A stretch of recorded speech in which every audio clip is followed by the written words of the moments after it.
In this video, I'll be showing you how you can fix FPS drops in Counter-Strike 2. It is super simple. So first of all, what you need to do is go to your desktop. Then you need to right click on your desktop and click in NVIDIA control panel, like so.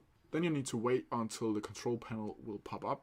And when it does, you first need to go into this screen here, into the global settings. Then here you need to click on this and click NVIDIA processor with high frequency, like so. And then you need to click apply. It can take a couple seconds, like so.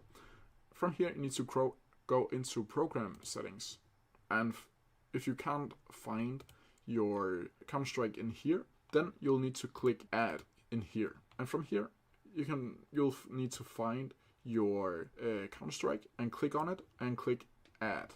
And if you can't find your Counter-Strike, and just quickly show you here in the desktop, and Counter-Strike 2 open, like so. Then from here you need to go into this one and use NVIDIA processor with high frequency, like so, and click apply.